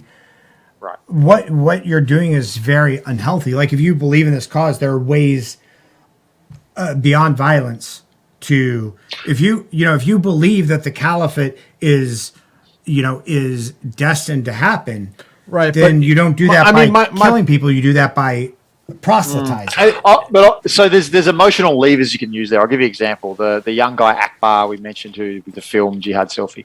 One of the levers we used with him was the fact that he had never asked his mother permission to join ISIS or something, and there were some details there about what that was meant theologically, but it was also an emotional ploy to say to him, "You're a son. Your mother cares about you." Right. And that really had nothing to do with his commitment to violence or the caliphate. It was a much more raw emotional lever, but that was a lever that you could use, right? And that won't work for everyone, I suppose. But I think that's picking up on the point you're making there. No, but you're right in the sense that I think that any group that recruits people to do things that they would never even think of doing on their own, it's taking advantage of the existential angst that all humans have.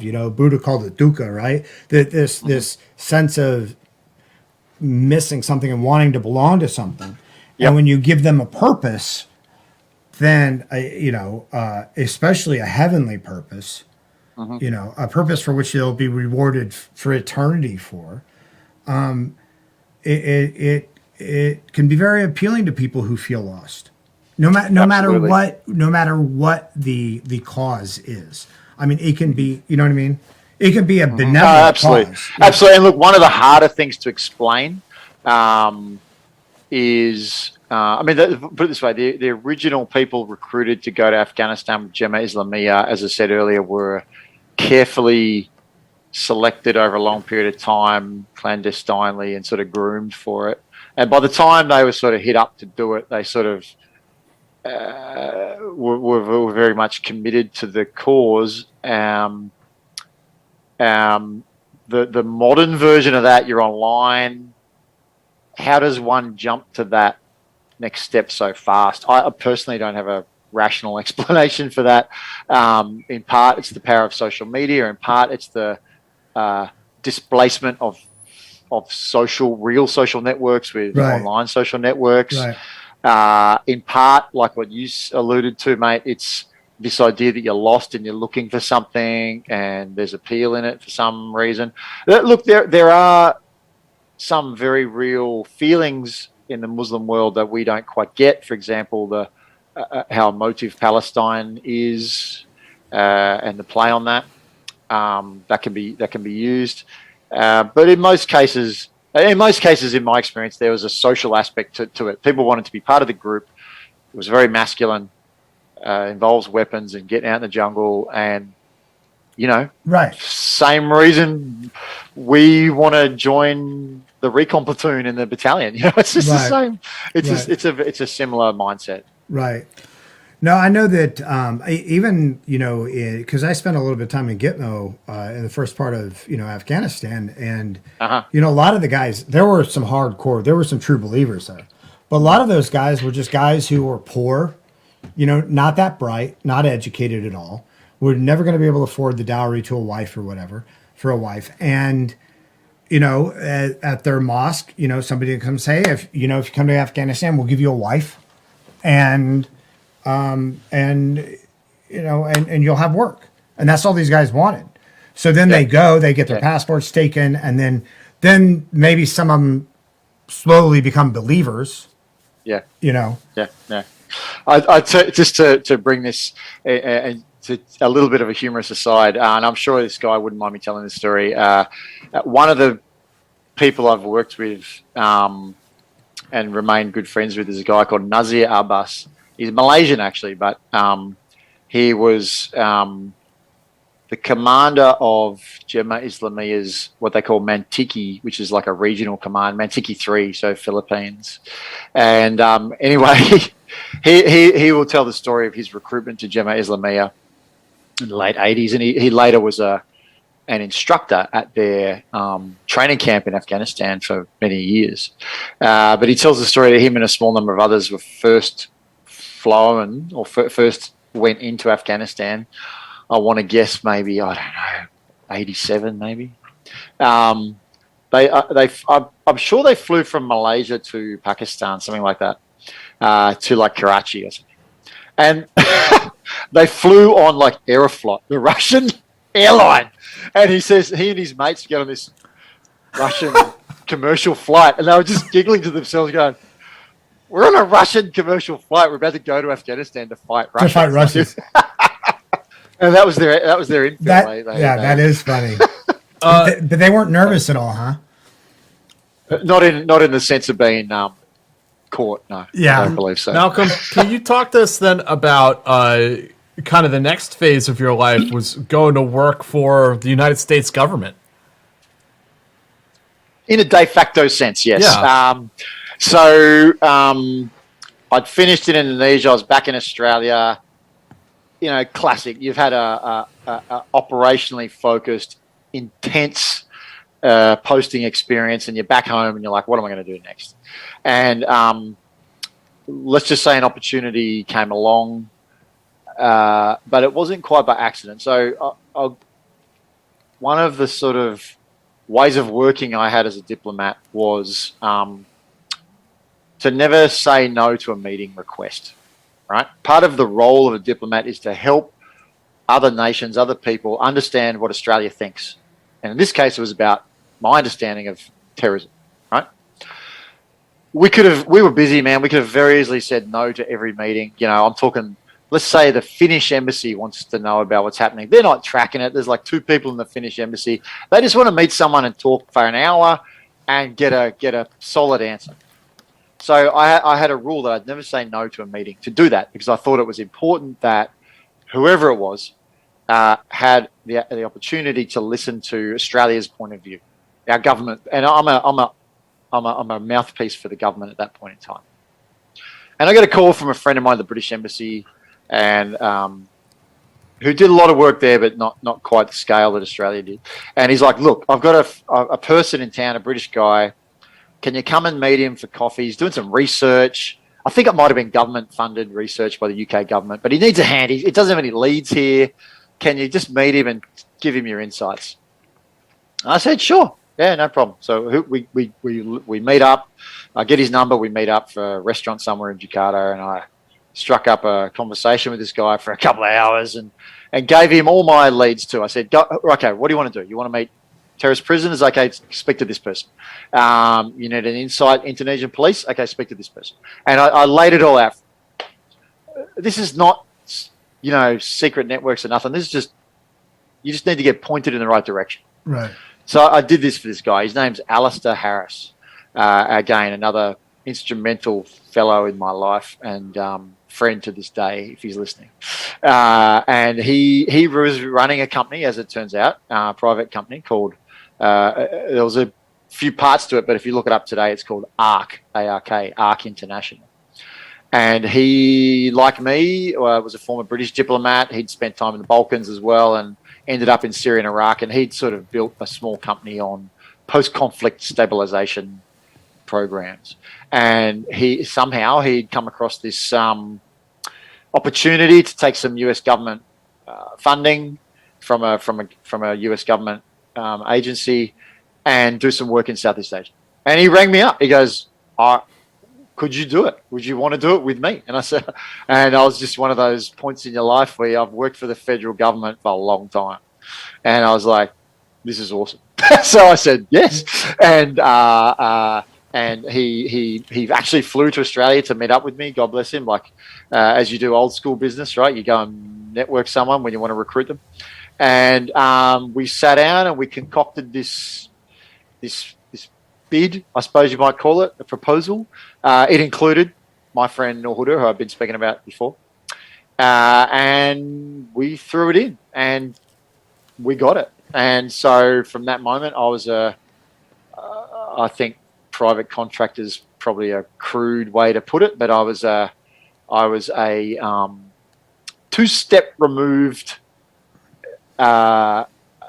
program manager for a very, very quiet operation in Southeast Asia for the US government, where we weren't trying to be clandestine, but we were definitely not trying to telegraph anyone's involvement, if I can put it that way.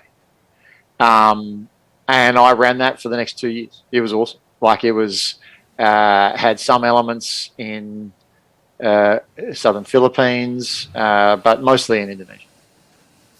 And it was a chance to sort of imagine that you'd had your trade, the structured component of it, right? You trained in ODAs or whatever, and then you got out and someone said, right, we want you to do pretty much exactly the same thing.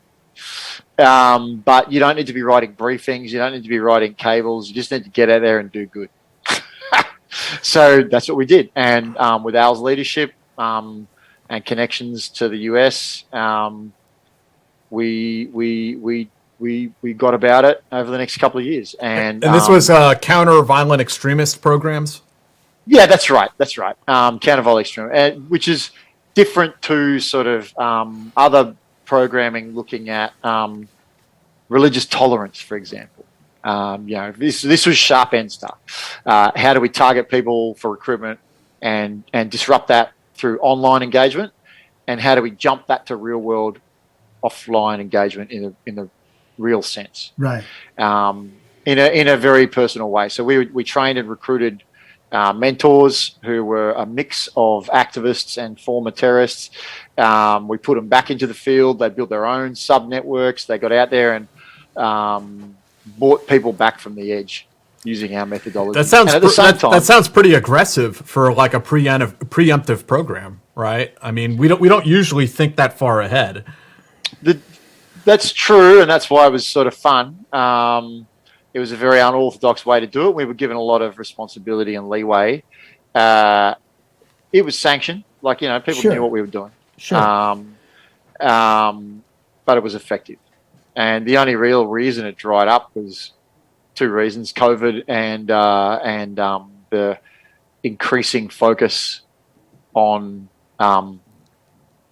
peer competitors, if I can put it near that way. peer, yeah, the Near peers in Southeast Asia. Yeah. And look, the US government's huge. There's always resources and people looking at terrorism. It wasn't like I was just one tiny bit of it, right? Sure. But yeah, Al Harris and myself and Al Huda sort of did this work at using your taxpayer money, I suppose. We took it very seriously, and we had some really good programs. Malcolm, you mentioned something really interesting, sort of the disruption, because as somebody who has worked this topic from multiple angles, and as a compassionate human being, like ideally, you never have to get to the de-radicalization, right? You can stop it somewhere in there. What is your opinion on how government should deal with like places like Finsbury Mosque or places where known radicalism and radicalization is known to happen, but when we live in a free society, we have to respect the rights of people. Sure. I mean, I think the crux of that question is what can and should state intervention look like into what are inherently private social processes? Yeah, that's great. That's better than I could have ever said it. So thank you. I think that there is a case for the state to have functions there because of the threat. And, there will be covert mechanisms, there will be overt mechanisms, and there'll be stuff that's grey in between. And I suppose my take on this, and I've been what you call a very silent player in this stuff. Like, you don't see me often in the front seat of this work. That's because my methodology, to answer your question, is to go with and through local partners and local civil society. I think that does community policing have a function in this, for example? Yes, it does. And a uniformed police officer has a role in terms of community protection and relationships. Do law enforcement, intelligence agencies from a national perspective and international perspective have a function as well? Yes, they do. But who do we actually get to use that's going to take some action and take ownership and responsibility for this stuff? Well, it comes from within those in-groups, within those communities. And so the trick is how do you identify, train, develop capacity, I suppose, of these people and organizations. And it's a careful balance because they need to be credible to start with, that they're going to have attraction to the radicalized community, whether that be a right-wing group or an Islamist group, is most of my experience. They need to be credible. They need to fully believe in your aims and objectives as well, and see the benefit for their community at the same time. And that's a very balanced act. And I would argue that grey zone work is different to either uniformed law enforcement or covert intelligence. It's sort of a hybrid of that, but it can play a place. It can also have a lot of blowback, if you don't do it well. Right. For example, if you try and mask the fact that you are a tool of the government, you risk that. You're essentially, if you do that, you're trying to run a covert operation, right? Right. And if that's not what you're doing, not what you're trained to do and authorized to do, then it's going to come unstuck. So it's this sort of relationship-based work where you develop trust, that people know exactly who you are and what you're doing and why.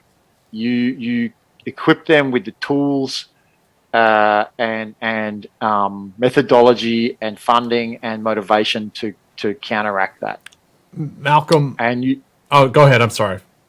No, and then you get after it, is what I was going to say. You try it, basically. It's a challenging. I think it's a challenging situation in our modern era, especially in Western countries where personal liberty is supposed to be very important to us, and separation of church and state and respecting people's religions and things like that.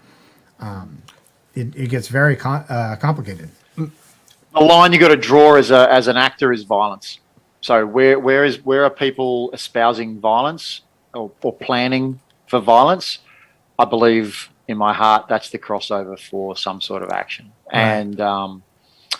And arguably, if it's a threat to the state, then the state has a responsibility and obligation to its citizens to look at that very closely. Yeah. I'd like to ask you to stay for the bonus segment, Malcolm. And for those of you out there who don't know or aren't subscribed already, we have a Patreon that you can find down in the description, and you can get access to 2 bonus episodes a month and also bonus segments with many of our guests. You're like our peeps when you're on our Patreon. Our Patreon Check it out. Pays the rent, pays the lights, and keeps us in Lefroy. And make sure that you subscribe to the channel if you haven't already. Hit the bell icon, like and share the video. Take to the streets. Let people know about the Team House. So, Malcolm, before we wrap up here, could you tell us where you're at today and the kind of work that you're doing today? I think you mentioned that it's energy related. Yeah, sure. So, my current job is, look, I think you described me on your lead-in as a problem solver, international problem solver. Right. And, I hadn't used that before as a description of myself, but it's a really good one. And the problem I'm trying to solve right this moment is climate change. And I work for a company, an Australian company, but it's now a global green energy company called Fortescue Future Industries. And, we believe that the planet is cooking, and we are a business that is trying to become a global green energy company, and we're committed to producing, zero carbon hydrogen from 100% renewable energy sources. And I suppose we believe that from a commercial perspective that hydrogen is a zero carbon fuel that's going to revolutionize the way we fuel our planet. And that's not going to happen by accident. We need to identify and secure renewable sources of energy at industrial scale. We need to decarbonize whole economies and industries. And, Fortescue Future Industries, who I work for, has the resources, the best brains, and the determination to make an impact. And so it's been an interesting transition for me from trying to have an impact in the world of conflict, I suppose you could put it, from negotiating with Taliban and reforming terrorists or tracking down war criminals, to wanting to address one of the, or arguably the human challenge of our age. And it's been a privilege to do so, and I've approached that job with the same passion and thought and leadership and people-based sort of viewpoint that I have every other position I've done. Might look and seem a bit different for someone from national security background to be doing this in a commercial space, but on reflection, having been at it for a while now, it has felt a very natural transition, and I've enjoyed it every single moment. Well, Malcolm, this has been a fair dinkum, as they say. I don't think you used that right. You don't think? No. That is a good use of the phrase. It's been a fair dinkum discussion. It's a fair dinkum discussion. Where can people find you if they want to find your consultancy services or whatever they might be interested in having an international problem solver tackle? Where can they find you at? The best place is LinkedIn, I think. Okay. I'm a fan of LinkedIn. It's a very transparent way of doing business. People can see your entire history and background. You can make yourself available to others or not. And I post on there from time to time and follow mostly now in green industry, green renewable industry for Fortescue. But that's the best place to find me. Yes. Okay, folks. Next Friday, we are going to have a Chilean special operations soldier on the show. It's going to be spicy. It's gonna be interesting, and we don't often get to hear it because it's Chilean. Yeah, that's a wonderful thing. I kill. I feel like I'm a broken man. I'm right hilarious. Now. Look, it's a southern hemisphere connection to me, right? It's just across the Pacific Ocean. Oh, right. Yeah, you guys don't spice your foods though. What's up with that? No. I honestly Oh, don't know. we're multicultural in Australia, man. We take it all. I honestly We- don't know that Chileans do either, but Chile, anyway, it's dumb. All right, I'll Chile. stop. Oh, but really, I know I'm glad to have one of our partnered countries represented on the show. We don't do it often enough. So he'll be here telling us about his country's special operations forces and actually some operations that he was involved in. So thank you guys for joining us tonight. Thank you so much, Malcolm, for sharing your experiences with us here tonight. Thank you, Malcolm. We really appreciate it, and thank you, everybody. Please like and my subscribe. Yeah, please like and subscribe, and thanks, Malcolm. Tell your mom, tell your pets, tell your wife. And look, if you're gonna join a radical organization, join our Patreon. Well, I got to have the FBI call me by Monday. I know it. It's bad enough while Facebook is banning me all the time. Well, you should stop posting nude pics. I should stop posting the lewds. Yeah, The lewds. they shut down his Okay, yeah. OnlyFans because they were too lewd. So, all right, Now, thanks, fellas, everyone. look, just to say thanks. It's been a pleasure. I really enjoyed talking about it and my stories. And you have a fantastic program. There's been some incredible guests on the show. And I'm actually pretty humbled to be invited. So thank you very much. Well, All right. So yeah, thank you, man. we'll talk to you for the bonus segment.